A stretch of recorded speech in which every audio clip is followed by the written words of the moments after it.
जय हिंद प्यारे साथियों।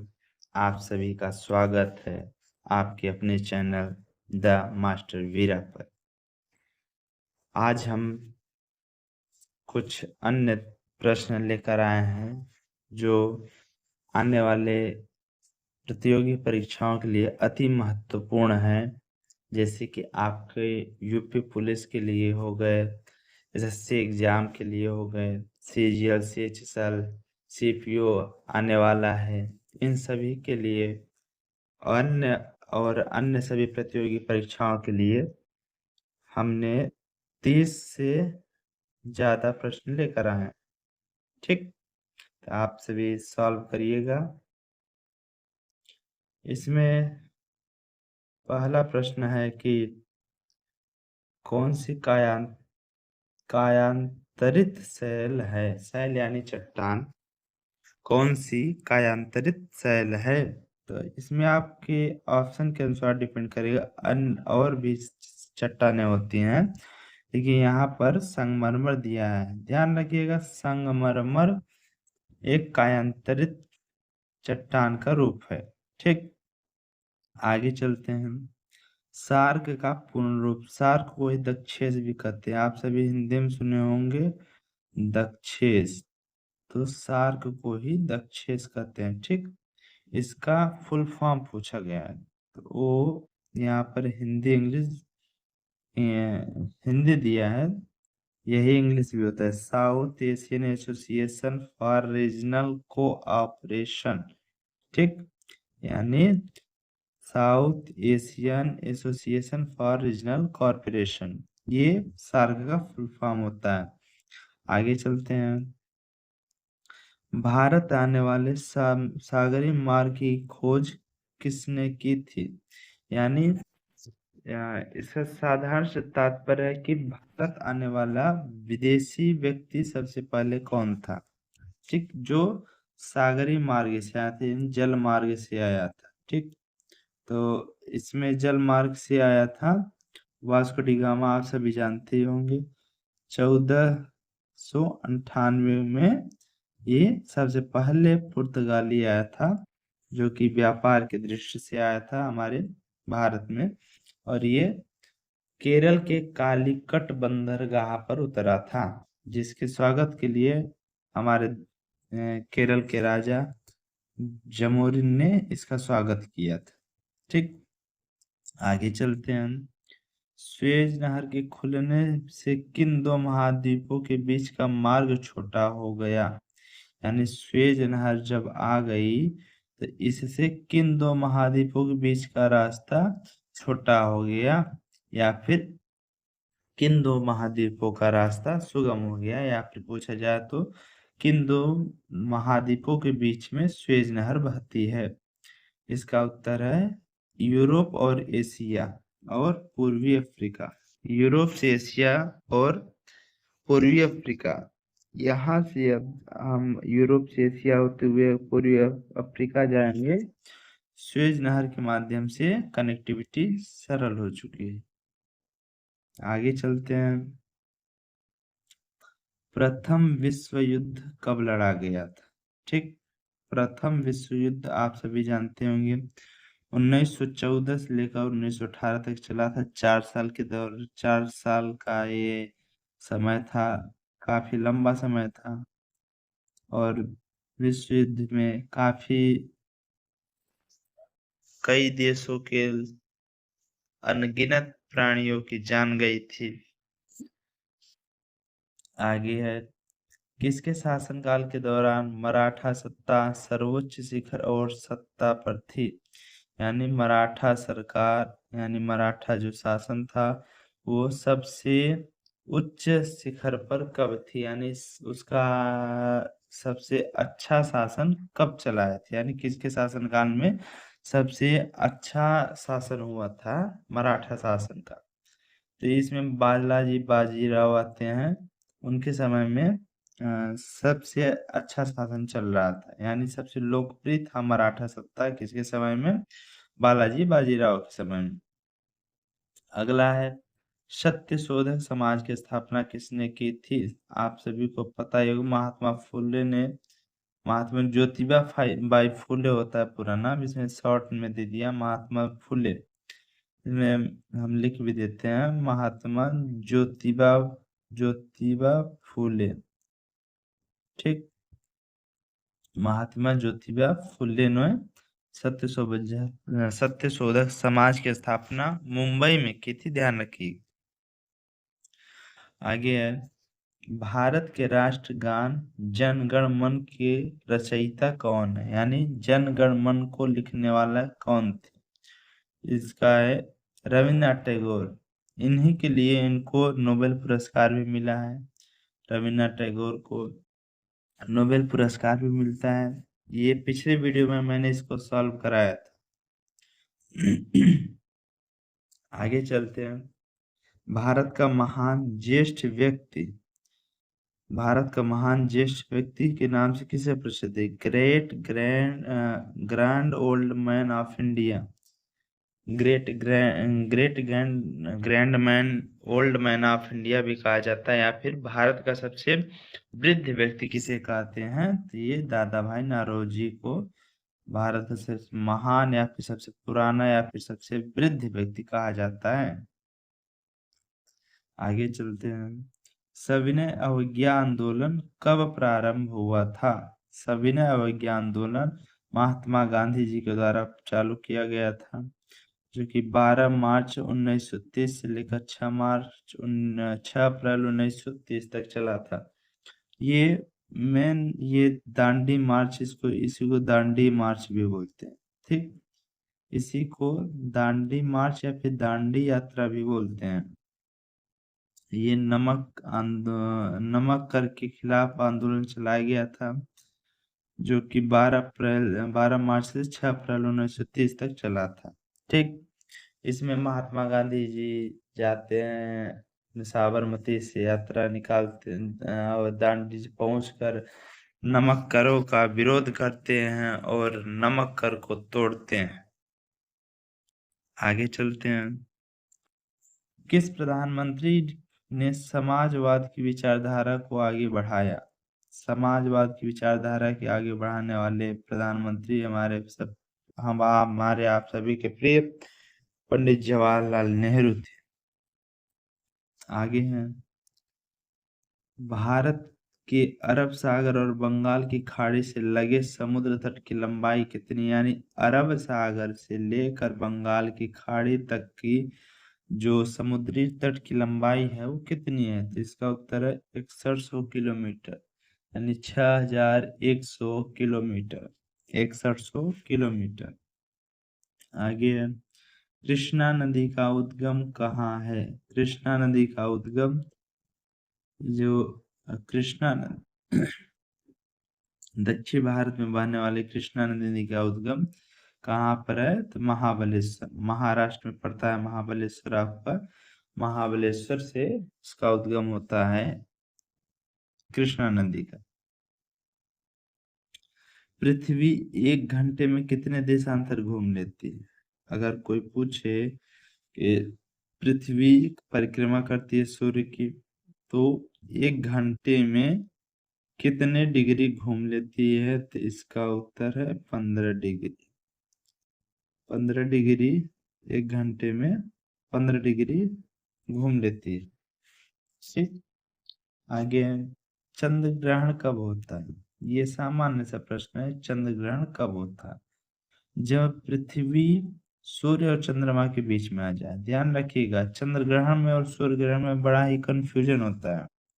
चंद्र ग्रहण में पृथ्वी आएगी सूर्य और चंद्रमा के बीच, जैसे ये सूर्य हो गया और ये पृथ्वी हो गया,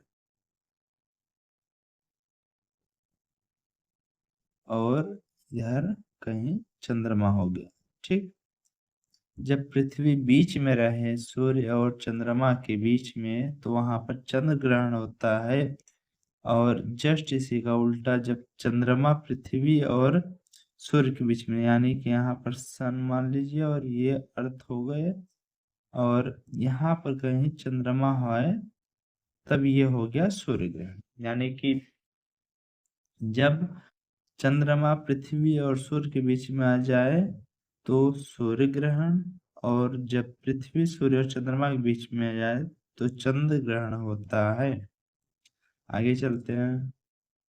ब्रिटिश शासन द्वारा किन स्थानों के बीच प्रथम रेलवे लाइन शुरू की गई थी, यानी पहली बार रेलवे कहाँ से कहाँ तक चली थी? मुंबई से थाने के बीच चली थी। कब चली थी?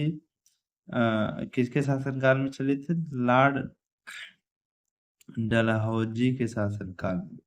डलहौजी के शासनकाल में, लॉर्ड डलहौजी के शासनकाल में भारत की प्रथम रेलवे लाइन चली थी मुंबई से ठाणे के बीच। आगे है, ये भारत का राष्ट्रीय पशु पूछा है, आप सभी को जानकारी होगा, बाघ। आगे चलते हैं। इसमें कुछ प्रश्न सरल भी है और कुछ प्रश्न अच्छे खासे भी हैं, अच्छे लेवल के भी हैं। ठीक, सभी प्रकार के प्रश्नों का समन्वय, यानी सभी प्रकार के मिश्रित प्रश्न हैं। भारतीय वायुसेना में एमिशन अधिकारी का सबसे छोटा पद क्या होता है? एमिशन अधिकारी होते हैं भारतीय वायुसेना में, एयरफोर्स में। उनका सबसे छोटा पद क्या होता है? पायलट ऑफिसर सबसे छोटे होते हैं।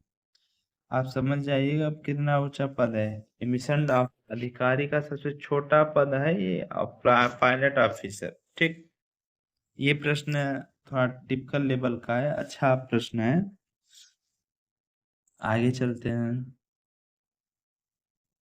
युद्ध में साहस और पराक्रम के प्रदर्शन के लिए दिया जाने वाला भारत का सर्वोच्च सैनिक अलंकरण या फिर पुरस्कार, ध्यान रखिएगा, अलंकरण या फिर पुरस्कार या फिर अवार्ड सेना को दिया जाता है। मतलब कि सेना में काम करने वाले, युद्ध में काम करने वाले किसी भी व्यक्ति को साहस और पराक्रम के प्रदर्शन के लिए परमवीर चक्र दिया जाता है।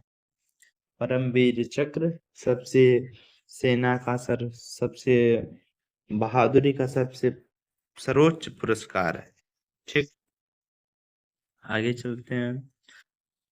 भारत का विश्व का सबसे बड़ा महाद्वीप कौन सा है? सबसे बड़ा महाद्वीप आप सभी को जानकारी होगी, एशिया महाद्वीप सबसे बड़ा महाद्वीप है। आगे चलते हैं। ऋतुएं किन कारणों से होती हैं, यानी जो ऋतुओं में परिवर्तन होता है कि वर्षा ऋतु, ग्रीष्म ऋतु, शरद ऋतु, ये सब ऋतुएं क्यों बदलती हैं? इसका कारण है सूर्य के चारों ओर पृथ्वी का परिक्रमण, यानी पृथ्वी जो सूर्य की चारों ओर परिक्रमा करती है, इसी के कारण से पृथ्वी पर ऋतुएं बदलती हैं। ठीक, सूर्य की परिक्रमा करने के कारण पृथ्वी की ऋतुएं बदलती हैं। पृथ्वी की सतह से सबसे दूर वायुमंडलीय परत किस नाम से विदित है? हम पिछले वीडियो में बताए थे कि सबसे पास की वायुमंडलीय परत कौन सी थी? क्षोभ मंडल। अब यहाँ पूछा गया सबसे दूर यानी सबसे बाहरी परत कौन सा है? इसका उत्तर है बहिर्मंडल। बहिर्मंडल आप नाम से भी आप समझ सकते हैं, सबसे बाहरी परत यानी बहिर्मंडल।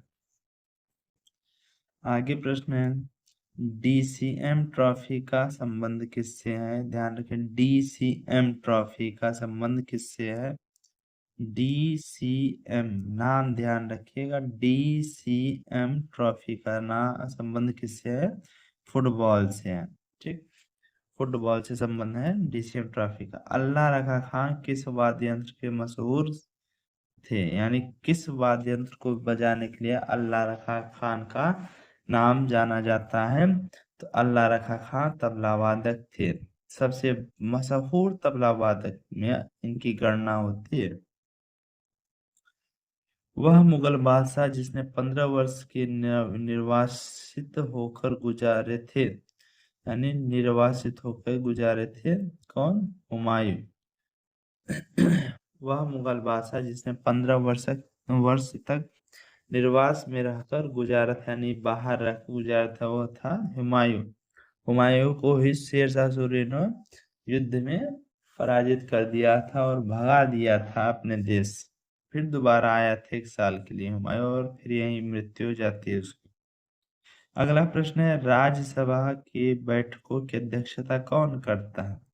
आप सभी को पता ही होगा, राज्यसभा का सभापति और हमारे देश का उपराष्ट्रपति। राज्यसभा का सभापति ही होता है उपराष्ट्रपति, यानी राज्यसभा का जो सभापति होता है वो हमारा कौन होता है? उपराष्ट्रपति ही होता है।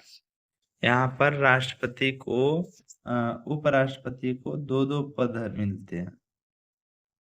एक तो देश का उपराष्ट्रपति होगा, दूसरा वो राज्यसभा का सभापति भी होगा।